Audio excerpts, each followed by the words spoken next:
Hello guys, welcome back to our YouTube channel guys. ये आप जो क्वेश्चन देख रहे हैं क्लास 10th का है। इस क्वेश्चन को देखिए, कहा जा रहा है कि show that 1/2 and -3/2 are the zeros of the polynomial 4x² + 4x - 3। यानी इस क्वेश्चन को दो हिस्सों में बांटा गया है। जो पहला हिस्सा है वो ये कह रहा है कि एक पॉलिनोमियल है, पॉलिनोमियल मैं लिख देता हूँ, पॉलिनोमियल है 4x² + 4x - 3। ठीक है, तो ये हम इसको मान लेते हैं कि पॉलिनोमियल px। कह रहा है कि इस पॉलिनोमियल के ये दोनों जीरोज हैं। सबसे पहले तो आप ये साबित कीजिए, ये पहला पार्ट हो गया। दूसरा पार्ट ये कह रहा है कि आपको वेरीफाई करना है इसके जीरोज और कोफिशिएंट के बीच का रिलेशन भी। ठीक, तो सबसे पहले हिस्से को हम लोग कर लेते हैं। अब क्योंकि इसके दो जीरोज हैं तो पहले जीरोज को इसका प्रूफ करना है, फिर दूसरे वाले को भी इसी का प्रूफ करना है। ठीक, तो चलिए देखते हैं। तो सबसे पहले px के जगह पर हम ये वैल्यू रखेंगे, इसके जीरोज। अगर हम ये वैल्यू रख रहे हैं इस इक्वेशन में और आंसर 0 आ गया, इसका मतलब ये इस इक्वेशन का जीरोज था।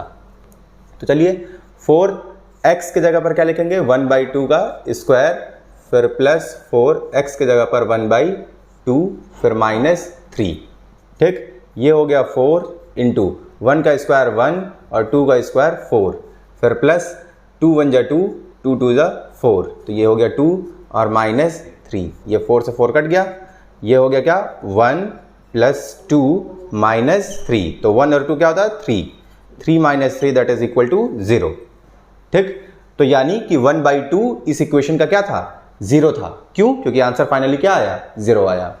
सिमिलरली हम इसको भी देख लेंगे। तो चलिए देखिए, px is equal to equation था 4x का स्क्वायर प्लस 4x - 3। px के जगह पर क्या हमें रखना है, -3/2। तो 4x के जगह पर लिखना है -3/2 का स्क्वायर, फिर प्लस 4x के जगह पर लिखना है -3/2 और फिर -3। ठीक, अब ये देखिए 4 माइनस का स्क्वायर प्लस होता है, 3 का स्क्वायर 9 हो जाएगा और 2 का स्क्वायर 4 हो जाएगा, फिर प्लस यहाँ देखिए 2 1 जा 2, 2 2 जा 4, तो 2 3 जा 6 हो जाएगा। लेकिन ये थोड़ा ध्यान दीजिएगा, ये प्लस लिखा था मैंने, लेकिन प्लस और माइनस मिलकर के क्या हो जाएगा, माइनस हो जाएगा। ठीक, और ये है -3, ये 4 से 4 कट गया, यहाँ आपको दिखेगा 9 और माइनस प्लस हो जाएगा, यानी -6 और -3 दैट इज इक्वल टू -9। तो फाइनली आंसर कितना हो जाएगा, 0 हो जाएगा। तो आप ये पाए कि ये जो वैल्यू है यानी -3/2 इस इक्वेशन का 0 है।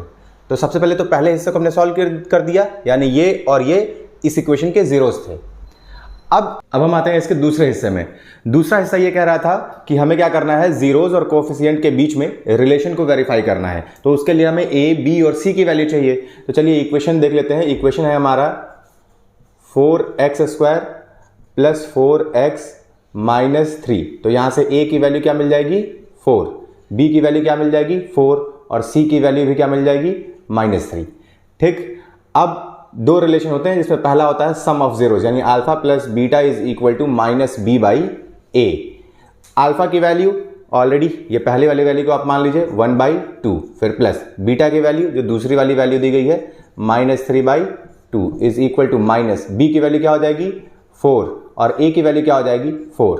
अब इन दोनों का एलसीएम लेंगे तो 2 हो जाएगा, यहाँ पे 1 है, प्लस माइनस और यहाँ पे हो जाएगा 3 इज इक्वल टू, अभी देखिए 4 से 4 काट देंगे, आंसर हो जाएगा यहाँ पे -1। इसमें से आप इसको माइनस करेंगे तो आंसर आ जाएगा -2/2 और -1, ये कट जाएगा, दोनों तरफ -1 इज इक्वल टू -1, यानी LHS is equal to RHS। तो पहला रिलेशन हमारा हो गया प्रूफ। अब चलते हैं दूसरे रिलेशन की ओर। दूसरा रिलेशन क्या कहता है, alpha beta is equal to c/a।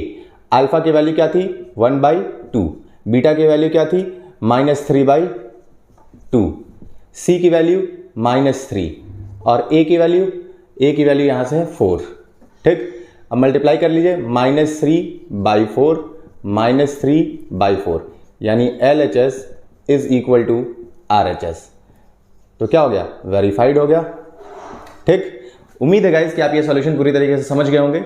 इस वीडियो के देखने के लिए बहुत बहुत धन्यवाद। अगर आपका कोई डाउट हो तो बिल्कुल कमेंट में आप लिखना ना भूलिएगा। बहुत बहुत धन्यवाद।